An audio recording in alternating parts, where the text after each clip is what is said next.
Salatullah, salamullah.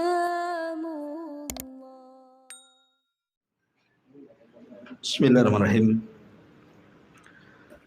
Assalamualaikum warahmatullahi wabarakatuh.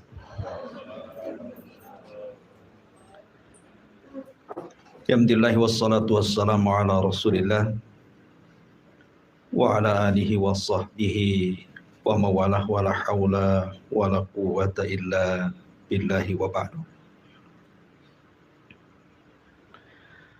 Dalam tertib Al-Quran, surah Al-Fajr itu masuk pada surat yang ke-89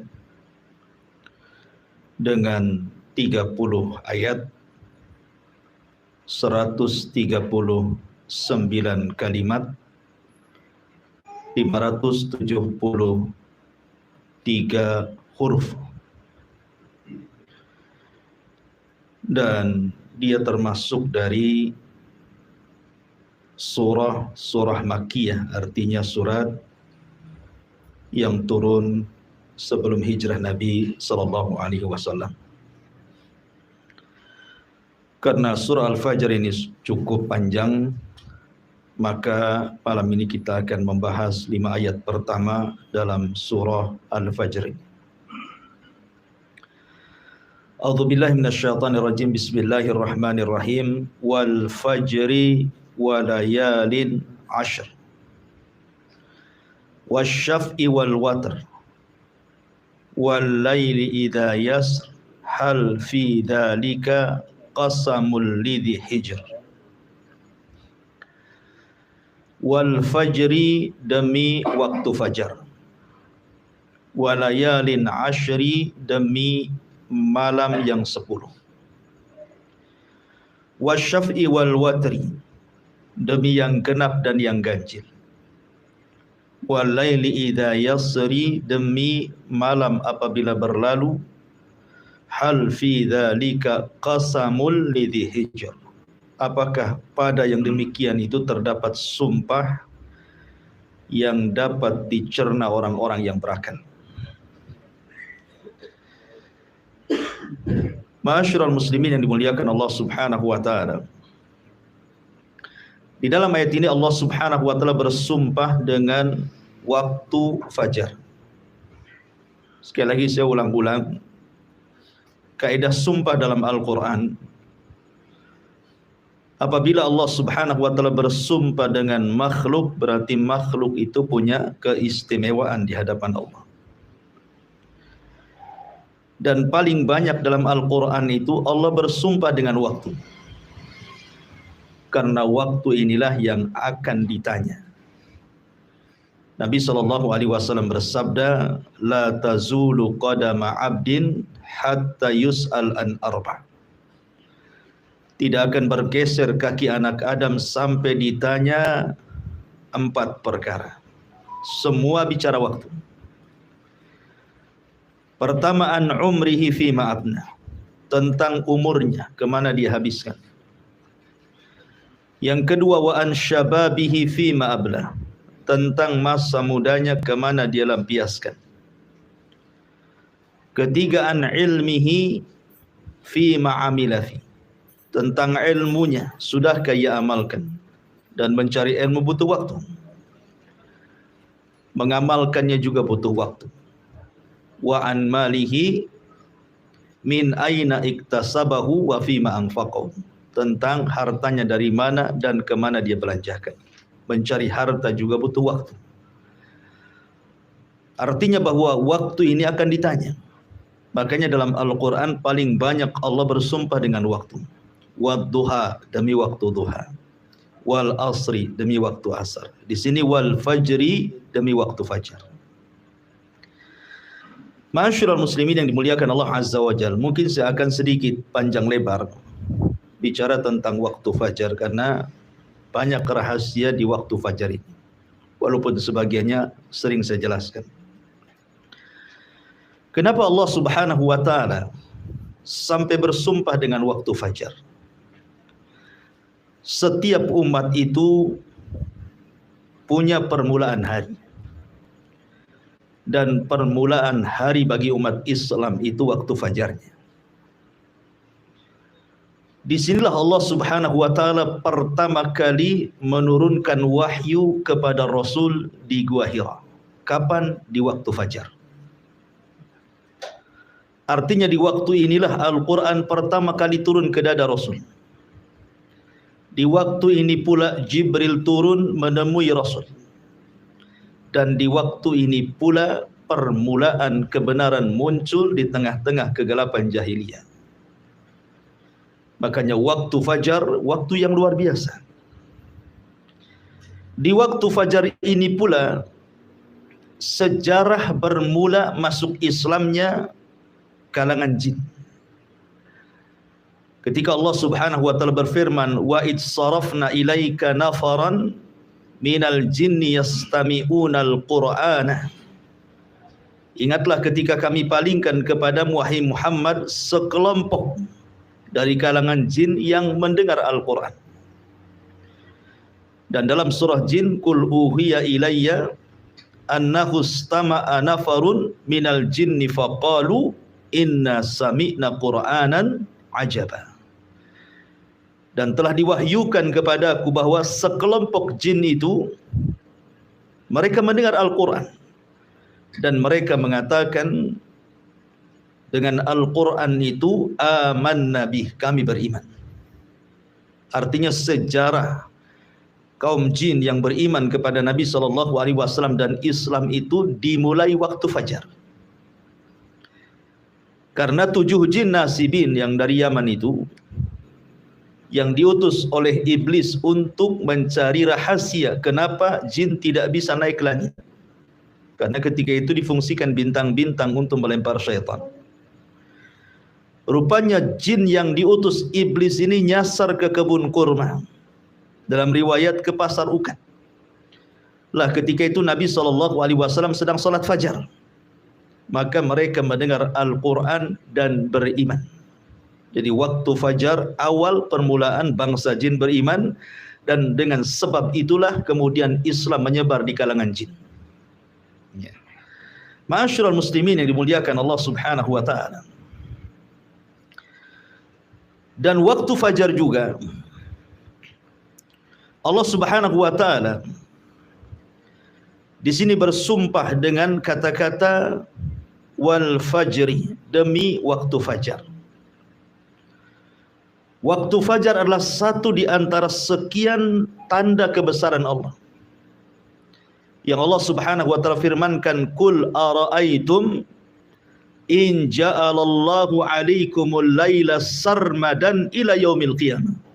Bagaimana pendapat kalian kalau seandainya Allah Subhanahu wa taala jadikan malam itu sepanjang masa sampai kiamat, tidak terbit-terbit fajar? Allah katakan, "Ailahun ma'allah?" Apakah di sana ada Tuhan selain daripada Allah Subhanahu wa taala yang bisa mendatangkan cahaya? Kan tidak ada kecuali Allah. Jadi waktu terbitnya fajar itu artinya permulaan waktu siang, dan itu tanda kuasa Allah Subhanahu wa taala yang bisa merubah malam menjadi siang. Ini kuasa Allah Subhanahu wa taala.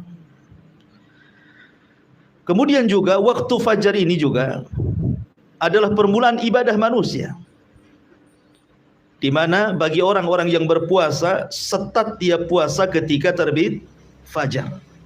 Sudah tidak boleh makan, tidak boleh minum, menahan hal-hal yang dilarang bagi orang yang berpuasa. Kemudian juga setat awal salat fajar, yang banyak keistimewaan, nanti saya akan jelaskan.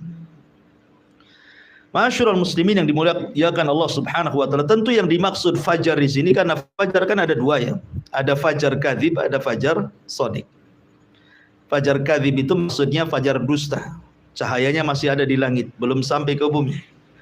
Tapi kalau fajar shadiq, cahayanya sudah sampai di bumi, menerangi atap-atap, jalan-jalan, gang dan yang sebagainya. Itulah yang kita maksud fajar yang kedua, fajar shadiq. Ya. Atau lebih dikenal dengan waktu subuh. Ya. Kita tahu bahwa waktu subuh itu adalah waktul harakah, waktu bergeraknya manusia. Makanya ketika Allah Subhanahu wa taala menyebut kalimat walaili id adbar, kemudian was-subhi idza asfar, ya. Perhatikan kalimat id di sini. Walaili id adbar. Kalimat id dan waktu malam ketika adbar berlalu. Id menggunakan sukun. Tapi ketika Allah Subhanahu wa taala menyebut kalimat subuh, was-subhi idza, menggunakan harakat di sini, fathah. Idza asfar, ketika mulai terang. Kenapa Allah Subhanahu wa taala mensukun kalimat id ketika bicara malam dan membuat harakat idza ketika bicara siang, bicara subuh, permulaan siang? Karena memang malam itu adalah tempat sukun. Apa sih arti sukun itu? Sukun itu artinya tenang. Malam itu tempat tenang. Tempat tidak boleh orang bergerak. Karena malam itu banyak bahaya yang mengancam. Makanya kita disuruh beristirahat di rumah. Makanya Allah Subhanahu wa taala mengatakan min syarri ghasiqin idza waqab. Kita disuruh berlindung dari malam apabila sudah mulai gelap. Karena kejahatan di malam hari itu banyak sekali. Makanya kita disuruh untuk diam di rumah, supaya jangan terkena dengan kejahatan itu. Karena malam itu tempat sukun. Sukun itu artinya tempat tenang, istirahat, gitu ya. Tetapi ketika Allah bicara tentang subuh, tidak menggunakan sukun, tetapi menggunakan harakat. Idza asfar. Dan harakat itu artinya bergerak, ya. Karena permulaan bergeraknya manusia itu di waktu subuh. Begitulah Allah Subhanahu wa taala jadikan siang untuk bergerak dan Allah jadikan malam untuk sukun tenang. Allah katakan wa ja'alna an-nahara ma'asha wa ja'alna al-laila libasa wa ja'alna an-nahara ma'asha. Dan kami jadikan malam itu untuk pakaian selimut bagi kalian. Sebagaimana Allah jadikan siang itu untuk mencari maisha. Makanya Allah juga membuat suasana dibedakan. Kalau suasana malam itu cenderung dingin, ya kan, cenderung dingin karena tidak ada matahari, sehingga cocok untuk istirahat, ya. Tapi kalau siang Allah buat matahari sehingga panas, sehingga cocok untuk bergerak. Dan permulaan pergerakan manusia itu di waktu subuh. Makanya para ulama mengatakan selambat-lambatnya seorang muslim bangun itu di azan pertama. Karena azan subuh 2 kali. Ya, azan subuh itu 2 kali kan. Azan pertama itu untuk membangunkan solat subuh dan azan kedua itu untuk solat subuh. Selambat-lambatnya seorang mukmin itu bangun di azan pertama. Ya, jangan sampai bangun di azan kedua. Karena Nabi SAW di azan pertama menghentikan para qiyamul lail dan mengatakan beristirahatlah kalian dan bangunlah bagi orang-orang yang tidur, kata Rasul. Jadi Rasul memerintahkan orang yang qiyamul lail stop di azan pertama, disuruh istirahat karena lelah dia sudah beribadah. Tetapi bagi orang-orang yang tertidur disuruh bangun. Ya, makanya azan pertama itu sudah bangun seorang mukmin untuk persiapan solat subuh, itu maksudnya. Ma'asyiral muslimin yang dimuliakan Allah Azza wa Jalla, dalam hadis Bukhari riwayat Abdullah ibn Abbas radhiyallahu anhuma, Nabi SAW mengatakan nusirtu bis saba wa uhlikatil adu bid-dabur. Kata Nabi SAW, aku ditolong dengan angin subuh dan kaum Ad dihancurkan dengan dabur angin sore. Di sini menunjukkan bahwa terkadang angin itu ada angin yang membawa rahmat, ada angin yang membawa azab. Kapan angin itu membawa rahmat? Ketika di waktu subuh. Itu angin membawa rahmat yang disebut dengan angin sobah. Syurul muslimin yang dimuliakan Allah Subhanahu wa taala. Lah, waktu subuh ini Sampai-sampai Nabi SAW kenapa? Apabila menyerang sebuah kaum, dalam sebuah hadis yang dikeluarkan Imam Bukhari, Nabi SAW itu tidak pernah menyerang musuh di waktu siang, tidak pernah menyerang musuh di waktu sore, tidak pun menyerang musuh di waktu malam. Nabi kalau menyerang musuh itu menunggu waktu subuh. Ya, menunggu waktu subuh. Jadi apabila kemudian di sebuah daerah yang hendak diserang itu dia mendengar suara azan, maka Rasul tidak akan menyerang. Berarti daerah itu dianggap daerah muslim. Tapi kalau seandainya dia tidak mendengar azan, maka Rasul akan menyerbunya. Dari sini kata Syekhul Islam Ibn Taimiyah rahimahullahu taala, bahwa di antara perbedaan biladul muslim wa biladul kufar, negeri dikatakan negeri Islam dan negeri dikatakan negeri kafir itu, salah satunya apabila masih terdengar suara azan. Kalau suara azan di mana-mana, berarti negeri itu negeri Islam. Walaupun mungkin di undang-undang negara itu tidak 100% mengamalkan undang-undang Islam. Tetapi negeri itu bebas, suara azan itu mantul dari satu tempat ke tempat yang lainnya. Berarti negeri itu negeri Islam. Hanya semata-mata mendengar azan. Karena azan itu bagian syiar gitu ya. Bagian syiar. Berarti ketika syiar nampak, berarti negeri itu negeri Islam. Karena ada sebagian firqah di negeri kita ini yang mudah mentogut-togutkan negara.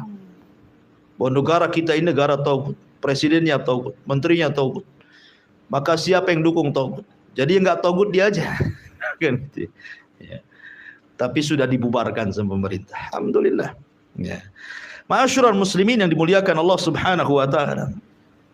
Lah, Nabi SAW kalau tidak mendengar suara azan, maka Rasul menyerbu. Makanya dalam surah Al-Adiyat, apa kata Allah Subhanahu wa taala? Fal mughirati subha.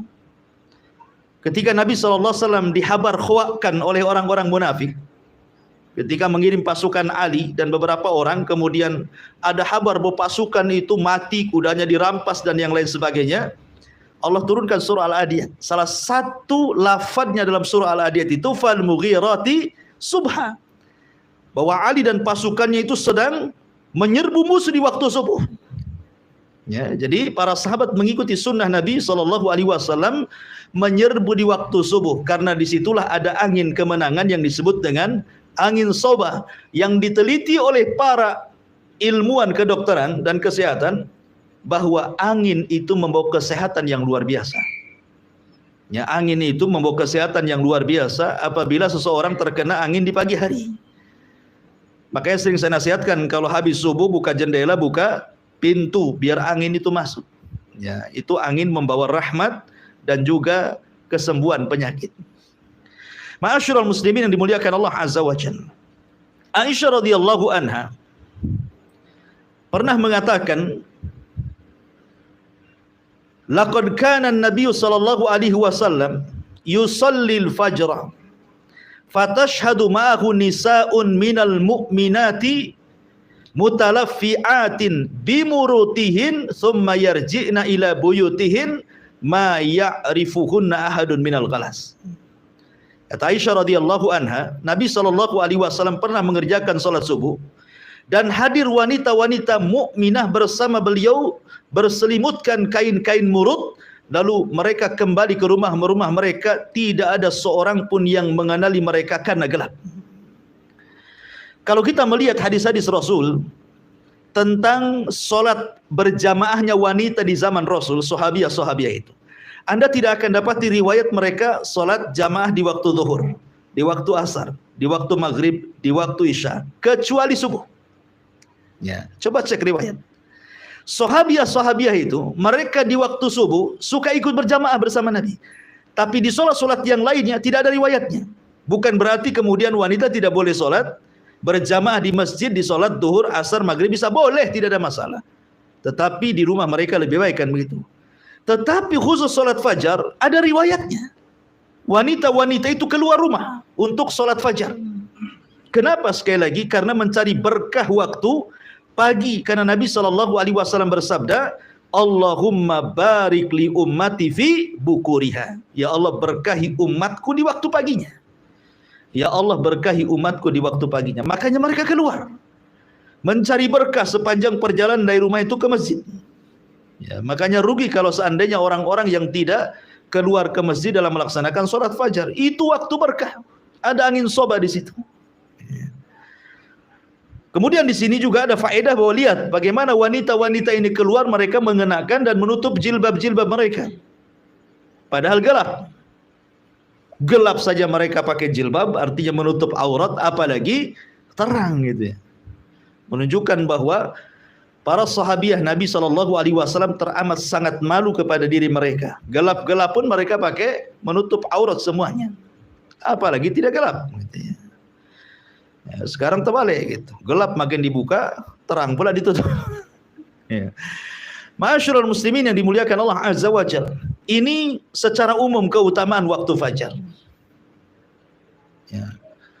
Kemudian juga waktu fajar ini kalau kita melihat sejarah, Fir'aun itu dihancurkan di waktu fajar. Di tanggal 10 Muharram di waktu fajar, Fir'aun itu ditenggelamkan. Ditenggelamkan oleh Allah Subhanahu wa taala, disaksikan oleh Musa dan Bani Israel. Makanya ketika Musa melihat Fir'aun ditenggelamkan di waktu fajar, dia berpuasa sebagai bentuk syukurnya. Makanya ketika Rasul kemudian hijrah dari Mekah ke Madinah, melihat orang-orang Yahudi sedang berpuasa di tanggal 1 Muharram, di tanggal 10 Muharram itu, kata Rasul, "Ini puasa apa kalian?" Maka orang-orang Yahudi mengatakan, "Kami berpuasa dalam rangka menghormati Nabi kami Musa karena diselamatkan dari kejaran Fir'aun yang ditenggelamkan kapan? Di waktu fajar di tanggal 10 Muharram." Makanya Musa berpuasa, kami pun berpuasa. Maka Rasul mengatakan, "Nahnu atau ana ahaqqu bi Musa." Saya lebih berhak menghormati Musa dibandingkan kalian. Maka Rasul pun kemudian berpuasa tanggal 10 Muharram dan memerintahkan sahabatnya untuk berpuasa, dan inilah puasa wajib pertama dalam Islam sebelum ada puasa Ramadan. Tanggal 10 Muharram, ya kan? Ma'asyiral muslimin yang dimuliakan Allah Azza wa Jalla, adapun keutamaan yang luar biasa salat fajar itu. Orang yang bangun di waktu fajar, maka dia hakikatnya telah keluar dari ejekan dan olokan syaitan. Disebutkan dalam hadis Nabi SAW, apabila seorang mukmin itu tidur di malam hari, maka syaitan akan datang dan akan memberikan waswas. Makanya kita berlindung dari waswas syaitan. Min syarri al-waswasil khannas, ya, dari waswas yang ditimbulkan oleh syaitan dari kalangan jin. Apa waswasnya? Maka syaitan akan datang kepada orang yang tidur itu, kemudian mengencingi telinganya. Setiap dia kencingi telinganya, maka dia akan berikan waswas dan mengatakan, "Lailun tawilun farkud," kata syaitan itu. Malam masih panjang, tidur saja. Padahal sudah fajar tuh, masih aja malam masih panjang, tidur saja. Setiap dikencingi ngomong begitu waswasnya tuh. Lah para ulama sudah saya katakan bahwa apa makna setan mengencingi orang itu? Yang pertama artinya setan sedang mengejek orang itu.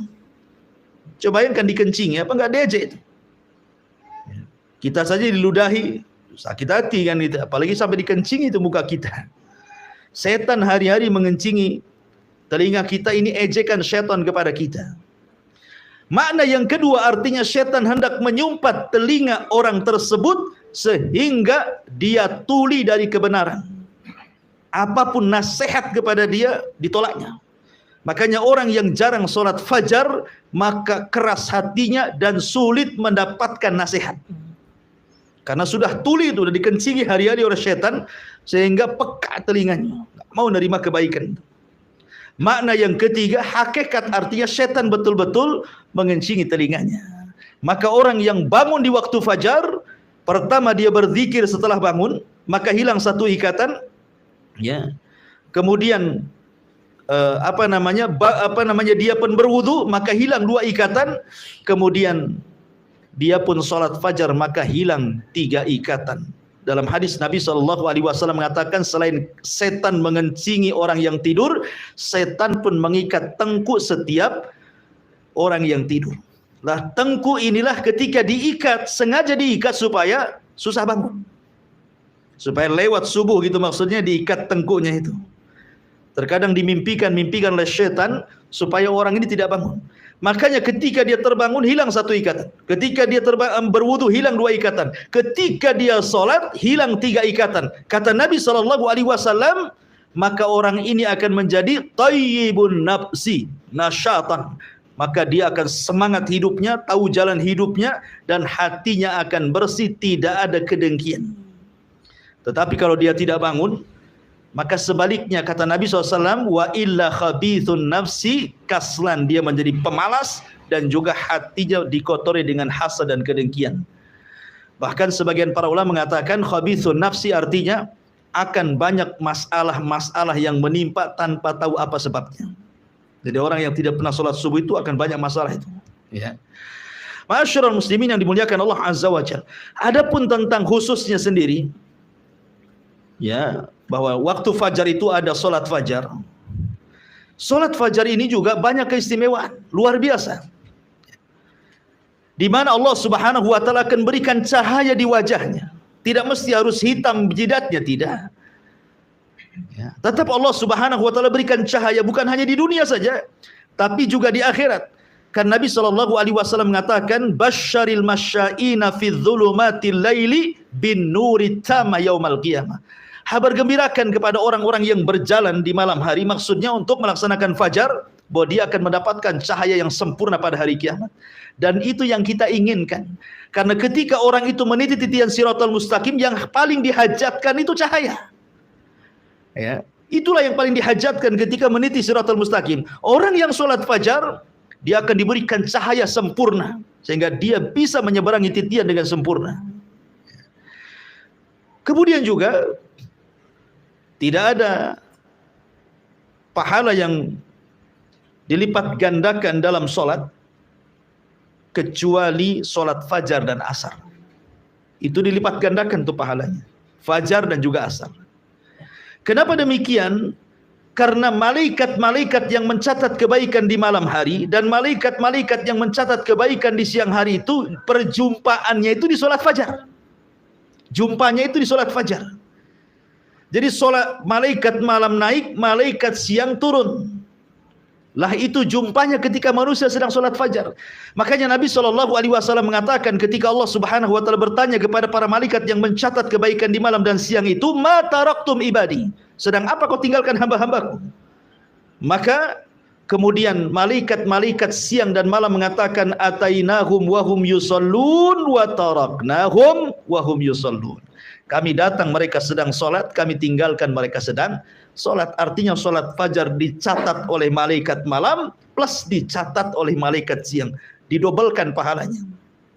Apalagi kemudian di antara sebab orang itu mudah masuk surga adalah orang yang menjaga sholat fajar. Kata Rasulullah SAW, man hafadha ala baradaini dakhalal jannah. Siapa yang menjaga 2 sholat maka dijamin masuk surga. Maksudnya kata para ulama, baradaini di sini sholatul fajri wa sholatul asri. Sholat fajar dan sholat asar. Ya, jadi sholat fajar salah satunya adalah penjamin orang masuk surga. Bahkan lebih daripada itu, kata Nabi SAW, man shallal fajri fi jama'atin thumma qa'ada yadhkurullaha hatta tatlu asy-syamsu thumma shalla rak'ataini kanat ka ajri hajjatin wa umratin tamman. Barang siapa yang sholat fajar berjamaah, tentu di masjid, kemudian dia setelah itu duduk mengingat Allah Subhanahu wa taala sampai terbit matahari, kemudian dia sholat 2 rakaat syuruk, apa pahalanya? Seperti haji dan umrah secara sempurna. Dan itu tidak didapati dalam sholat-sholat yang lainnya. Mendapatkan ibadah haji dan umrah loh, tanpa harus pergi ke Mekah sana, itu kan luar biasa. Hanya duduk setelah sholat fajar sampai terbit matahari, itu pahalanya sudah luar biasa. Bahkan lebih daripada itu, orang yang sholat fajar, maka dia akan mendapatkan perlindungan sampai waktu sore hari. Fi dhimmatillah. Kata Nabi SAW, man shalla subha fahuwa fi dhimmatillah. Barang siapa yang sholat subuh, bahkan satu hari itu dia mendapatkan jaminan perlindungan Allah. Artinya kalau dia sholat subuh, betul-betul sholat subuh, berarti tidak perlu takut dalam siang itu. Tidak perlu takut dari orang yang hasad apabila hasad. Tidak perlu orang takut apabila orang sedang menyihir apabila dia menyihir. Tidak perlu orang takut apabila orang sedang dengki, sedang menzalimi, dan begitu seterusnya, karena orang ini mendapatkan naungan dan perlindungan Allah. Kalau dia betul-betul melaksanakan sholat subuh. Ini jaminan loh dari Nabi SAW. Man shalla subha fahuwa fi dhimmatillah. Barang siapa yang sholat subuh, berarti satu hari itu dia dalam lindungan Allah Subhanahu wa ta'ala. Bahkan kata para ulama, min fadli salatil fajri fi waqtiha annaha tajlibur rizqal wasi'. Bahwa orang yang sholat subuh pada waktunya, maka hakikatnya dia sedang membentangkan rizkinya yang luas. Makanya Nabi SAW tadi sudah saya singgung, doanya adalah Allahumma barik li ummati fi bukuriha. Ya Allah, berkahi umatku di waktu paginya. Makanya lihat para sahabat Nabi SAW ketika mereka meninggalkan sholat subuh pada waktunya, walaupun satu kali seumur hidupnya, itu menjadi penyesalan sampai wafatnya. Itu sahabat Nabi itu. Jadi dia tidak sholat subuh pada waktunya satu kali seumur hidupnya, tapi menjadi penyesalan sampai wafatnya. Anas bin Malik radhiyallahu anhu yang pernah saya ceritakan, ketika menyerbu satu daerah di bawah kekuasaan Persia, namanya Tustar. Kota terbesar juga di bawah kekuasaan Persia. Di zaman Umar bin Khattab radhiyallahu anhu, Umar mengutus para sahabat untuk menaklukkan Tustar. Subhanallah. Orang-orang Persia sama dengan orang Yahudi suka membuat benteng. Sehingga untuk menghancurkan benteng itu sulit banget, ya. Sehingga para sahabat kewalahan sampai sebulan, 2 bulan, 1 tahun, 1 tahun lebih, sampai 1 tahun setengah loh, untuk merobohkan benteng itu tidak bisa. Karena musuh itu selalu memanah menombak dari atas, sehingga tidak bisa mendekati benteng. Sampai 1 tahun setengah loh. Bayangkan pengepungan yang cukup lama itu bisa membuat kekalahan loh. Karena namanya orang ngepung itu perlu biaya, perlu makan, perlu istirahat, dan begitu seterusnya kan gitu. Tapi Allah Subhanahu wa ta'ala takdirkan benteng itu roboh di waktu fajar. Subhanallah. Benteng itu roboh di waktu fajar. Karena waktu fajar itu waktu lengahnya manusia, lagi ngantuk-ngantuknya kan itu. Robohlah benteng itu. Masuklah tentara kaum muslimin, kemudian mampu menaklukkan Tustar dalam waktu sesingkat-singkatnya. Mulai terbit fajar sampai terbit matahari, kalah Tustar itu. Padahal ngepungnya 1,5 tahun tuh. Gitu ya. Naklukannya hitungan jam. Setelah kemudian para sahabat menaklukkan Tustar dan matahari sudah terbit, baru kemudian mereka sholat subuh. Setelah matahari meninggi. Artinya mereka sholat subuh di luar waktu. Dan ini pernah dilakukan Rasul ketika perang Ahzab. Kan Rasul harus menjaga parit. Sebab kalau tidak dijaga, musuh itu akan meloncat dengan kuda-kuda mereka. Sehingga Rasul tidak bisa meninggalkan untuk melaksanakan sholat. Meleng aja sedikit, kuda masuk. Makanya Rasul harus terus fokus gitu ya. Sampai akhirnya di waktu maghrib. Rasul dan sahabat belum sholat asar. Ketika datang waktu maghrib, baru Rasul dan sahabat sholat asar. Artinya Rasul pun pernah melaksanakan sholat di luar waktu karena peperangan kan itu. Anas bin Malik radhiyallahu an apabila disebutkan perang Tustar selalu menangis. Kenapa? Sampai ditanya, bukankah perang Tustar Allah menangkan? Kenapa engkau menangis, wahai Anas? Kata Anas bin Malik radhiyallahu an, aku tidak menyesali perang Tustar. Itu kemenangan dan kebahagiaan dan nikmat Allah yang Allah anugerahkan kepada kita kaum muslimin. Tapi aku menangis apabila disebutkan perang Tustar, karena ketika itu aku tidak sholat subuh pada waktunya, melainkan setelah terbit matahari. Dan itu menjadi penyesalan Anas ibn Malik sampai wafatnya. 1 kali loh ya, dia tetap sholat, cuman sholat di luar waktu. Dan itu pun karena dururah, namanya perang. Ya. Ada waktu-waktunya tidak bisa kita melaksanakan sholat khauf ketika genting-gentingnya perang. Makanya Rasul pun pernah meninggalkan asar dan waktu sholat asar di waktu maghrib. Begitu juga sahabat sholat fajar ketika terbit matahari. Artinya ada kemiripan satu subuh kan? Secara hukum fikih tidak ada masalah. Anas bin Malik radhiyallahu anhu dan bagi para sahabat yang lain bahwa sholat tepat waktu itu, apalagi sholat fajar, itu sesuatu yang berharga bagi mereka. Jangankan sholat wajibnya, sholat sunnahnya saja lebih baik dibandingkan dunia dan isinya, kan itu. Rakaatai al-fajri khairun minad dunya wa ma fiha. Sholat rakaat fajar saja lebih baik dibandingkan dunia dan isinya. Yang namanya dunia dan isinya kan macam-macam. Ada mobil, ada rumah mewah, ada tanah, macam-macam ya. Tapi tidak lebih baik daripada 2 rakaat sunnah fajar. Kalau 2 rakaat sunnah fajar saja itu segitu pahalanya, gimana subuhnya? Yang merupakan kewajiban Allah Subhanahu wa taala. Makanya kenapa sholat sunnah 2 rakaat fajar itu disebut rak'ataini khafifataini, 2 rakaat yang diringankan. Tidak boleh panjang-panjang. Ya. Makanya ditentukan kan bacaannya. Rakaat pertama qul ya ayyuhal kafirun, kan itu ya. Rakaat yang kedua qul huwallahu ahad. Ya. Dipendekkan, kenapa? Karena yang dipentingkan bukan 2 rakaat sholatnya tapi subuhnya. Ya. Nanti kalau kelamaan 2 rakaat fajarnya, nanti lemas ketika subuhnya. Tidak mungkin orang mendahulukan yang sunnah dibandingkan yang wajib, kan begitu ya. Makanya dibuat ringanlah sholat itu supaya subuh bisa dipanjangkan. Makanya sependek-pendeknya Rasul sholat subuh itu paling pendek membaca 100 ayat dalam Al-Quran. Di antara sekian sholat yang disunahkan dipanjangkan itu sholat subuh. Sholat subuh itu dipanjangkan dibandingkan sholat-sholat yang lainnya. Karena paling pendek Rasul membaca 100 ayat di sholat subuh itu. Menunjukkan panjang dibandingkan sholat yang lainnya. Ma'asyiral muslimin yang dimuliakan Allah Azza wa Jalla. Apalagi yang lebih hebat dibandingkan itu.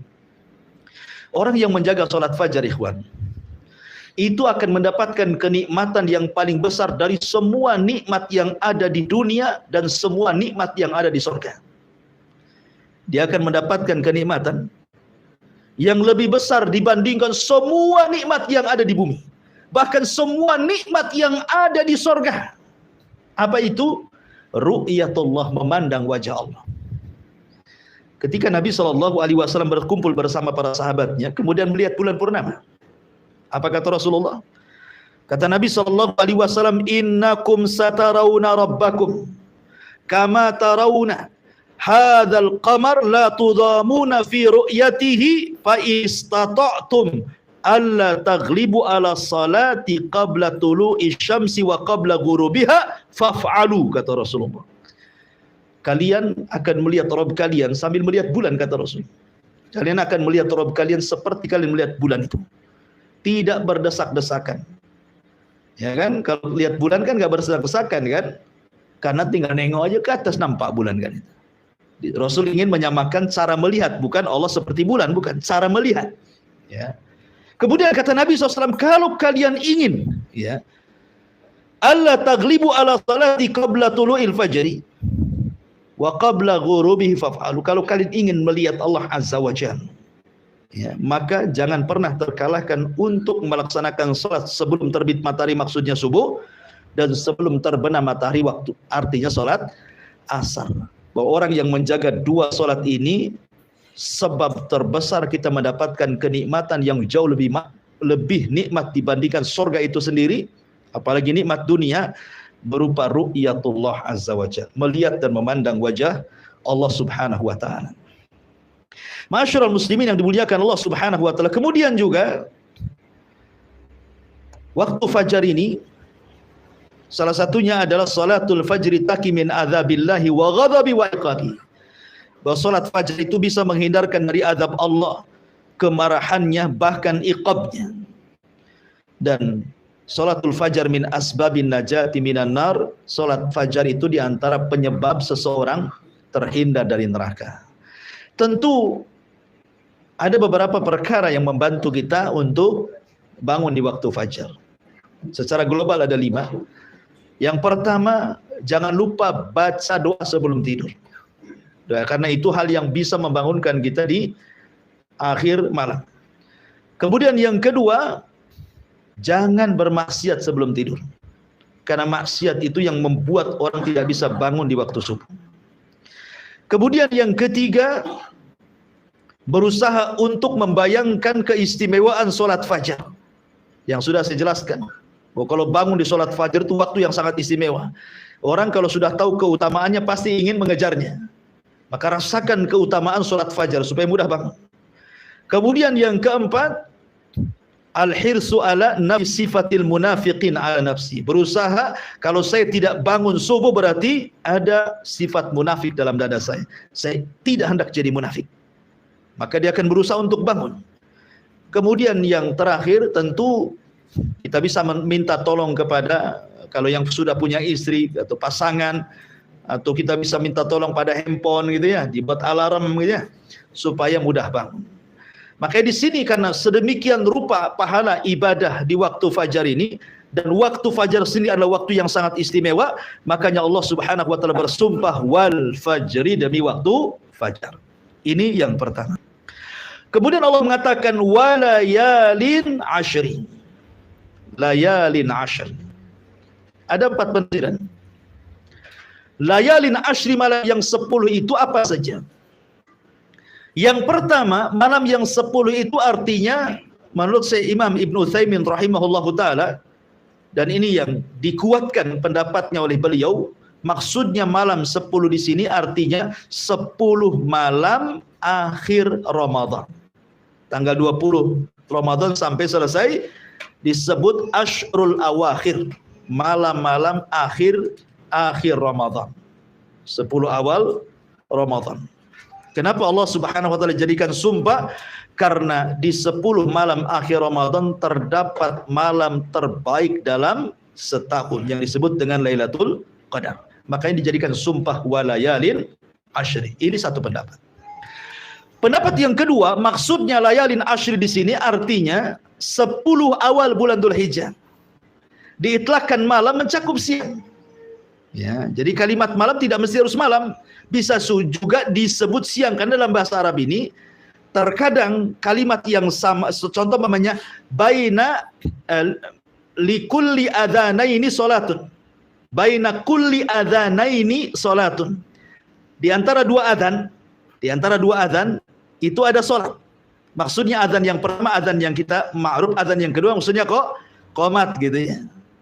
Jadi apabila disebut malam itu juga mencakup siang. Makanya ketika para ulama membahas ada enggak qobliyah Jumat? Ada enggak hukum qobliyah Jumat? Ya. Menjadi khilaf para ulama. Ada yang mengatakan ada qobliyah Jumat. Berdalil dengan setiap dua adzan itu ada salat di situ. Maksudnya adzan dan qomat. Mereka berdalil dengan dalil ini. Tetapi bukan qobliyah yang dimaksud para ulama. Jadi yang membolehkan qobliyah Jumat itu bukan artinya salat rawatib, bukan. Bukan salat rawatib kayak ba'diyah qobliyah, bukan. Maksudnya hadis di antara dua adzan itu salat, maksudnya salat nafilah. Salat sunnah, gitu maksudnya ya. Jadi antum boleh salat di antara dua adzan, ya. Kalau mamanya untuk menghindari fitnah kan gitu. Kita di mana? Kadang-kadang kalau kita duduk terfitnah pula kan. Jadi kita melaksanakan sholat sebelum Jumat itu bukan rawatib, ingat ya, bukan rawatib, tetapi sholat sunnah. Dalilnya ini di antara dua adzan itu ada sholat maksudnya ya. Dan adzan pertama, adzan itu ya adzan yang kedua itu maksudnya qomat. Ya, ini bagi berpendapat bolehnya sholat sebelum Jumat, tetapi bukan rawatib niatnya. Ini yang kita katakan, kalau mereka mengatakan qobliyah, kita katakan tidak ada qobliyah sebelum Jumat. Tidak ada. Ya, tidak ada hadisnya. Adapun hadis ini bukan bicara qobliyah, bicara tentang sholat nafilah, sholat sunnah. Karena keumuman hadis di antara dua adzan itu ada sholat di situ. Ya, kalaupun kita sholat sebelum Jumat, bukan qobliyah, sekali lagi bukan qobliyah ya, tapi itu nafilah, mengambil keumuman hadis ini, maksudnya begitu. Ataupun sholat mutlak, nah, mulai datang ke masjid antum sholat 2 rakaat salam tanpa dibatasi. Itu yang disunahkan di sholat Jumat gitu ya. Balik bahwa malam itu juga terkadang diitlakkan adanya siang. Makanya para ulama ada yang mentafsirkan bahwa 10 malam di sini artinya 10 awal bulan Dzulhijjah. dan itulah siang terbaik dalam setahun. Kalau malam terbaik dalam setahun 10 akhir Ramadan, kalau siang terbaik dalam setahun 10 awal bulan Dzulhijjah. Karena di situ tergabung banyak amalan. Ada kurban, gitu ya. Ada haji di situ. Ya, kemudian amalan yang beramal di 10 awal bulan Dzulhijjah itu sebanding dengan orang yang mati syahid dalam hadisnya kan. Makanya itu adalah siang-siang terbaik dalam sejarah 10 awal bulan Dzulhijjah. Itu penafsiran yang kedua. Penafsiran yang ketiga, layalin ashri itu artinya 10 akhir dari puasanya Nabi Musa. Nabi Musa alaihi salatu wassalam, awalnya dia berpuasa berapa hari? 30 hari. Salasina lailan. Jadi ingat, syariat dulu dengan syariat sekarang beda ya. Kalau Musa itu puasa malam. Kalau syariat Nabi Musa itu puasa di malam hari. Tapi kalau syariatnya kita puasa di siang hari. Dan puasa di siang hari jauh lebih afdal dibandingkan puasa di malam hari.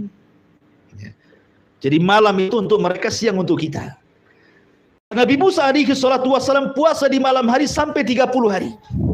Ketika di hari 30, karena dia akan berdialog dengan Allah Azza wa Jal, maka dia mengambil siwak untuk menyiwak giginya karena takut bau, membatalkan puasanya. Tapi Allah Subhanahu wa taala kemudian datang dan mengatakan kepada Musa, jangan kau batalkan puasamu. Jangan kau batalkan puasamu karena bau mulutnya orang yang berpuasa jauh lebih wangi di sisi Allah dibandingkan minyak kasturi. Maka Allah katakan tambah 10 hari lagi. Makanya Allah mengatakan wa atmamnaha bi ashrin wa tamma miqatu rabbih arba'ina lailan. Maka Musa pun menyempurnakan 10 hari lagi sehingga sempurnalah dari 30 menjadi 40 malam. Disitulah turun Taurat. Jadi 10 malam di sini artinya 10 malam akhir daripada puasanya Nabi Musa. Ya. Akhir daripada puasanya Nabi Musa. Ini penafsiran yang ketiga. Penafsiran yang terakhir adalah yang dimaksud layalin ashri di sini adalah 10 awal bulan Muharram. 10 awal bulan Muharram itu masuk pada penafsiran walayalin ashri. Walaupun sekali lagi pendapat Syekh Utsaimin rahimahullah taala cenderung kepada lail di sini artinya 10 akhir bulan Ramadan. Ini ayat yang kedua. Wal fajri walayalin ashri. Kemudian Allah mengatakan wasyaf'i wal watr. Wasyaf'i wal watr, demi yang genap dan yang ganjil. Apa maksudnya demi yang genap dan yang ganjil ini? Ada yang mengatakan maksudnya yang ganjil itu Allah. Allah kan ahad satu. Adapun yang genap itu adalah makhluknya. Karena ketika Allah Subhanahu wa taala menciptakan makhluk pasti berpasang-pasangan. Ya kan? Ada langit, ada bumi, ada lautan, ada daratan, ada jin, ada manusia, ada perempuan, ada laki-laki. Nah, pasti berpasang-pasangan itu, ya. Makanya Allah Subhanahu wa taala berfirman kan ketika min kulli syai'in khalaqna zawjayn dalam surah Az-Zariyat ayat 49. Min kulli syai' wa min kulli syai'in, dan dari segala sesuatu yang Allah ciptakan itu khalaqna zawjaini, pasti kami akan ciptakan berpasang-pasangan. Berarti yang genap itu makhluk. Karena makhluk berpasang-pasangan kan? Genap dia. Dua-dua, ya kan? Langit, bumi dua. Darat, laut dua gitu ya. Gelap, terang dua gitu. Genap maksudnya witir itu Allah sang khalik, adapun yang genap itu maksudnya makhluknya. Jadi Allah bersumpah dengan dirinya dan juga dengan makhluknya. Penafsiran yang kedua, maksudnya yang witir di sini Allah bersumpah dengan Adam. Adam itu witir, satu. Ya, karena Allah Subhanahu wa taala tidak menciptakan dari ibu bapak. Adam itu diciptakan sendirian oleh Allah Subhanahu wa taala. Kemudian setelah itu Allah ciptakan Hawa dari tulang rusuknya menjadi genap. Berarti yang witir itu Adam, yang genap itu Adam dan Hawa dan seluruh keturunannya. Allah bersumpah dengan Adam dan juga Hawa. Kemudian yang ketiga, maksudnya witir ini adalah semua sifat, maksudnya witir itu sifat Allah tetapi genap itu sifat makhluk. Maksudnya begini, Allah Subhanahu wa taala ketika mengeluarkan kita dari perut ibu kita, wallahu akhrajakum min butuni ummahakum la ta'lamuna syai'a wa ja'ala lakumus sam'a wal absara wal af'ida, kan itu. Ketika Allah menciptakan kita dikeluarkan dari perut ibu kita, kita tidak mengetahui sesuatu, sama sekali tidak punya apa-apa. Bahkan pendengaran pun tidak mendengar, penglihatan pun tidak melihat, ya kan? Kemudian hati pun tidak berakal. Baru sedikit demi sedikit setelah dia besar sedikit, mulailah pendengaran melihat. Kemudian pendengaran mendengar, penglihatan melihat, kemudian hati mulai berpikir, kemudian diberikan ilmu. Terus sampai dia tua, maka Allah akan kembalikan sebagaimana dia dilahirkan. Ketika sudah tua mulai rabun, ya kan? Ya, kemudian mulai peka, ngomong harus keras-keras, kan itu ya. Mulai pikun, padahal dia orang paling cerdas dulunya. Nah, dikembalikan tuh sifat bayinya ke ketua. Tapi Allah Subhanahu wa taala witir. Ya, Allah tidak pernah didahului dengan kebutaan kemudian melihat, atau setelah melihat buta, tidak. Allah itu akan senantiasa melihat dan melihat dan melihat dan melihat. Ya, tidak didahului dan juga tidak diawali dengan perkara-perkara kebalikan daripada melihat. Laisa kamitsli syai'un wa huwas samiul basir. Itu juga penafsiran yang ketiga. Penafsiran yang keempat, maksudnya al-syaf'i wal watr ini mencakup semua ibadah. Contoh salat, ada yang ganjil, ada yang genap. Maghrib ganjil, kan itu ya. Kemudian isya genap. Ya. Kemudian puasa ayyamul bid ganjil, ya kan 3 hari saja kan. Senin Kamis genap, gitu ya. Ramadan juga terkadang digenapkan, terkadang diganjilkan, tergantung melihat bulan. Ya, jadi semua ibadah itu mencakup ibadah. Namanya genap ganjil itu semua ibadah tercakup padanya kalimat asy-syaf'i wal watr. Ada juga yang mengatakan bahwa yang dimaksud asy-syaf'i wal watr itu 10 akhir Ramadan. Mulai tanggal 20 Ramadan sampai tanggal 30 atau 29, 1, 2, 3, 4, 5 sampai selesai akhir Ramadan itu bisa mengandung genap ganjil. Ya. Terkadang yang genap itu ganjil, terkadang yang ganjil itu genap, gitu maksudnya. Makanya kenapa kita harus menghidupkan semua hari-hari malam di akhir Ramadan. Karena ada yang kita anggap hari ini genap, bagi orang lain dia ganjil. Ya, contoh ketika hadis Quraib, dia datang dari Syam menuju Madinah. Dia ke Syam itu awal Ramadan, pulang ke Madinah pertengahan Ramadan. Lah Quraib ini mengikuti ru'yahnya Muawiyah di Syam, sehingga dia puasa di hari Jumat. Ya. Ketika sampai di kota Madinah berjumpa dengan Ibnu Abbas, rupanya Madinah memulai puasa di hari Sabtu. Kemudian kata Quraib, tidak cukuplah Muawiyah melihat. Ya. Kenapa kau tidak ikut Muawiyah sana, gitu maksudnya ya. Kata Abdullah ibn Abbas, beginilah yang diperintahkan Rasul. Apabila tidak melihat bulan berarti digenapkan. Makanya kami puasanya Sabtu, mereka Jumat. Ketika kita anggap ini ganjil, di sana dianggap genap. Dan sebaliknya begitu. Ya. Jadi ada yang mentafsirkan juga seperti itu. Itulah wasyaf'i wal watr. Kemudian Allah mengatakan wal laili idza yasri, dan demi malam apabila telah berlalu. Maksudnya apabila malam itu masuk meninggalkan siang dan masuk waktu malam. Maksudnya di sini ada yang mentafsirkan bahwa kapan itu malam? Ada yang mengatakan malam itu dimulai dari waktu asar. Malam itu dimulai dari waktu asar. Ada juga yang berpendapat malam itu dimulai waktu maghrib. Adapun malam yang dimulai waktu asar, karena hadis Nabi SAW tentang ta'aqub al-malaika, pergantian malaikat siang malam yang mencatat kebaikan, berjumpanya di waktu sholat asar. Ya, jadi malaikat malam yang akan mencatat amalan kebaikan kita di malam hari itu, mereka turun di waktu asar. Berarti asar itu waktu malam bagi ta'aqubatil malaika.